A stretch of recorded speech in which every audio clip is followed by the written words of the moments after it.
Akkamitti hawaasni tajaajila argatu san gamaaggamaa jechuudha. Tajaajilli nuti kennaa jirruuf sanii dhufee nu madaaluu qaba jechuu hawaasni mari'atee. Gara biraatiin immoo uummata mari'achiisuu jechuun rakkoo akka fayyaatiitti jiru hiikuuf nama gargaara. Buufata fayyaa 1455 jira akka naannoo Oromiyaatitti.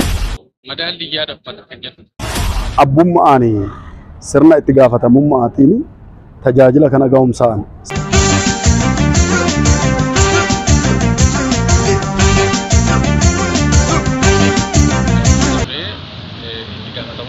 Social accountability kan jedhamu sagantaa hojii tokko jechuudha.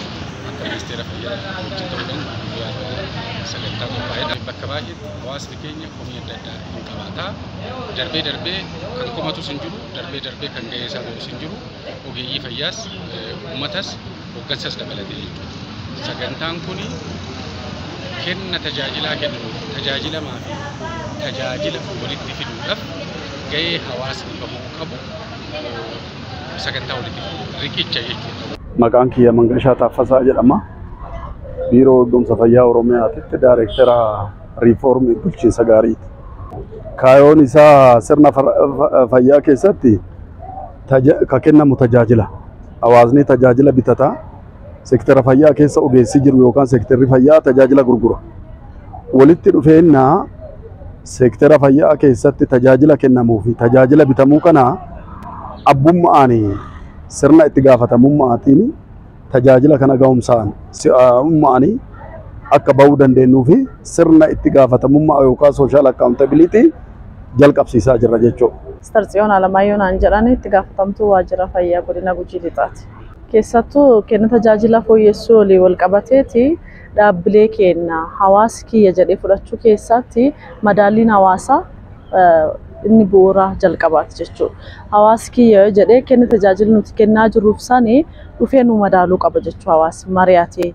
Yoo qixaan tajaajilaa jiran qixaan nu tajaajilu jirtan jedhanii sadarkaan nu sadarkeessaa guyyaa guyyaanii kenna tajaajila fooyyessuu hin danda'ama jechuudha. Hawaasa ammoo maal ta'uu qaba?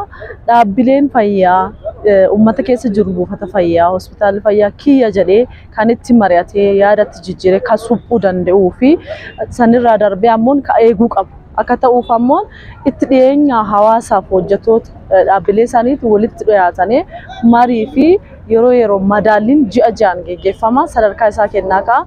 Ogeeyyiin amma hirmaataniiran itti gaafatamtoota waajjira fayyaa godinaalee almost kilaastera kanatti gara godina 6 hospitaalota waliigalaa itti gaafatamtoota yookaan hospitaalota kanaatiif aanaalee gara 6tu aanaa moodelli filatamanii aanota kanneen keessaa itti gaafatamtoota PHCU warra jedhantu jira. Dhaabbilee fayyaa kana tajaajila inni kennu warri qindeessan isaan fa'a akkasumas ammootu abboonni gadaa asirratti hirmaatanii jiru. Bulchiinsa magaalaa keessallee itti gaafatamtoonni harma keessatti hirmaatanii jiru.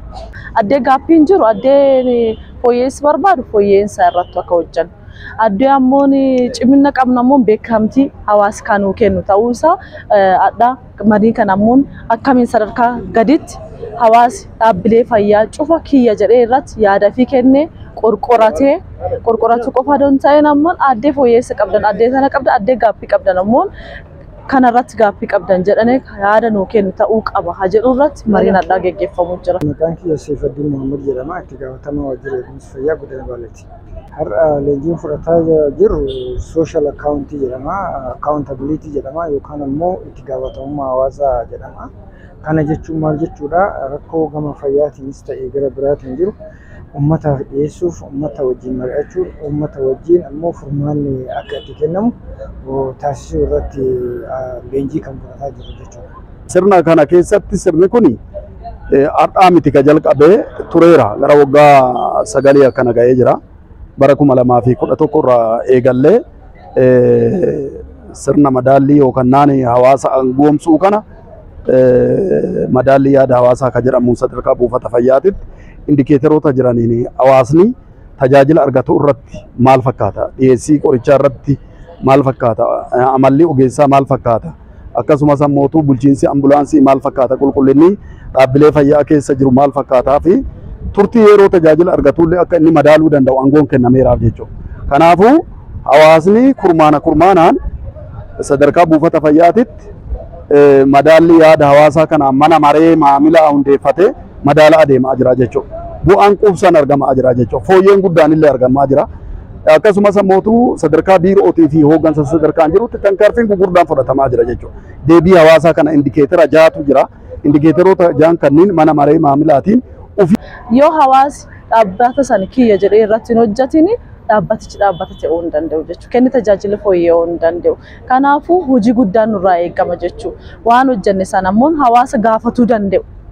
Hawaasa hanqina jiru ammoo ifaan nu himuu danda'u. Waan uumaa deemuu jirruu fi haga sanii ammoo quuqamaaf qulqullinaan kakka'umsaan hojjetuu qabnaa jedhuun murteessinee marii akkasii keessan hojii manaa keenya godhanne akka godina keenyaan hojjechuuf itti deemuu jirra jechuudha. Accountability kan jedhu kun sadarkaa buufata fayyaatitti sadarkaa ogeessa fayyaatitti baay'ee ittiin fayyadamne garuu baay'ee murteessaa fi waan barbaachisaa ta'e ogeessi fayyaa tokko buufata fayyaatitti haa ta'u buufata hospitaalatti haa ta'u tajaajila qulqulluu fi gahaa kennuuf uummata wajjin hawaasa mari'achuun baay'ee murteessaadha. Hawaasni tajaajila argatu san gamaaggamaa jechuudha. Kanaafuu bu'aan quubsaan madaalli kanaan argateera. Dhaabbileen fayyaa keenya buufata fayyaa 1455 jira akka naannoo Oromiyaatitti.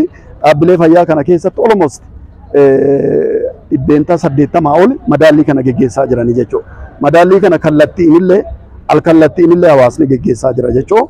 Kanaaf madaalli kana yoo geggeessu komii achi keessatti tajaajila keessatti argu hunda hawaasni ciniinee baasee haga tokkoon hojjetaa dhaabbilee fayyaa keessa jiru seeraan nan tajaajille jedhee himatee sirreessuutitti itti deemamaa jira. Gara biraatiin immoo uummata mari'achiisuu jechuun rakkoo akka fayyaatitti jiru hiikuuf nama gargaara. Namni akkanuma wal balaaleffachuu caalaa yoo walitti dhiyaatee rakkoo walii baree rakkoo san hiiku taate uummannis tajaajila gahaa argachuu danda'a. Warri tajaajila kennus tajaajila quubsaa fi si'ataa ta'e kennuu danda'a jechuudha. Asiin dura haalli jiru hin jira garuu haga barbaadame uummatatti hiikuun uummata mari'achiisuun tajaajila akkasitti kennuuf yookaan ammoo rakkoo tajaajila wajjin wal qabate furuuf baay'ee ittiin deemne garuu erga leenjii kanaan arganneen booda gara godina keenyaatti deebinee buufataalee fayyaa keenya ogeessota keenya hospitaalota keenyaaf waan asitti leenjine kana qabsiifnee isaanis immoo qixa sirrii ta'ee fi dhugaa ta'een akkaataa isaan waan kana hojii irratti oolchuutti danda'an kan qabsiifnu ta'a jechuudha. Keessaayyuu leenjichi kun baay'ee murteessaa barbaachisaadha jechuudha. Kanaaf mootummaan keenya biiroon keenya dhaabbilee fayyaa kanaaf keessattuu dhiyeessii irratti dhiyeessiin indikeetera tokko dhiyeessii qorichaatiin meeshaalee yaalaa kun biiroon fayyaa kallattiin tokko buufata fayyaatiif qarshii 300,000 waggaan baasee qoricha bita jechuudha. Kana yoo ilaalte jettuun naannoo miliyoona 400 kallattimaan biiroo mallaqa misooma diinagdee Oromiyaatiin gara dhaabbilee qoricha dhiyeessuutitti ergamee qorichi bitamee achitti galaa jechuudha. Kanaafuu tokko isa kana. Lammaffaan bulchiinsa ambulaansii hin beekta. Komii hawaasni qabu keessa tokko guddaan ambulaansii. Ambulaansii kanaafi biiroon fayyaa baruma kana ambulaansii 109 haarawa galchee jira. Akkasumas ammoo humna aanaatii olii suphuu isaanii irratti ambulaansota miidhaman naannoo ambulaansii 69 qarshii miliyoona 35 kafalee hawaasaaf suphee deebisee jira jechuudha. Ammallee itti fufaa jira jechuudha. Rakkoo ofii ufumaan hiikkachuu jechuudha gara biraatiin uummataa fi ogeessi yookaan tajaajilaa fi tajaajilamaan rakkoo kana salphumatti hiikuu danda'a waan ta'eef bu'a qabeessa jedheetii yaada. Kanaafuu bulchiinsa ambulaansiin kilinika socho'u. Kan namni fayyaa qabu ittiin deemu duun taane namni rakkate namni dhibame ittiin deemu waan ta'eef bulchiinsa isii kana irratti illee sirriitti cimamee irratti hojjetamaa jira. Kilinika deemu jechuudha. Kilinika deemu kana bulchiinsi isaa seeraan sirraa'ee itti deemamuu qaba jechuudha. Dhaabbileen fayyaa keenya indikeeterii biraa kan itti aanu qulqullina. Dhibee keessatti dhibee qofa fayyisuu yaaluu duun taane qulqullinni naannoo san keessa jiru mataan isaa dhibee ittisuu keessatti impaaktii guddaa qaba. Kana irraa akka ka'een yeroo ammaatitti dhaabbileen fayyaa keenya magariisa akka ta'an dhaabbileen fayyaa keenya ijatti hawwataa akka ta'an namni dhibame yoo achi keessa dhufu akka ila fayyummaan itti dhagahu gammachuun itti dhagahamu qooda guddaatu ba'aa jira jechuudha. Kanaaf dhaabbilee fayyaa keenya keessatti warri leenjii kun wanni isaan irraa eegamu tokkoffaa madaallii kana kan geggeessu hawaasa qixa sirrii hin hirmaachisanii madaallii kana geggeessu. Buufanni fayyaa akkamiyyuu dirqama qaba madaallii kana geggeessuuf. Maaliif namni an tajaajilu sun waan an tajaajilu san sirriitti hubatee tajaajila argate sanitti yoo hin gammanne taate hojiin keenya nu jalaa dadhabaa deema. Kanaafuu tajaajilli tankaarfii amma mootummaan fudhatee sirreessaa jiru keessaa tokko waan ta'eef madaallii seeraan geggeessuu qindeessuu gabaasa isaa duuba isaa ilaalanii sirreessaa deemuu tankaarfiilee fudhachaa deemuu. Madaalli yaada uummataa kun maal ta'aa dhaabbilee fayyaa keessatti kallattiiwwan adda addaa karaa dhiyeessitii karaa ogeessatii baay'inaan lakkoofsa qulqullina dhaabbilee fayyaatiif itti fayyadaman ambulaansii fi kan kana fakkaatan walitti fidee dhaabbanni fayyaa tokko kenna tajaajila akkamii kennaa jira. Yoo hagam parsantii guute gaariidha jenna. Yoo parsantii hagam guute immoo jiddu galeessa jenna. Yoo hagam guute immoo gadi aanadha kan jedhu sagantaa baheedha.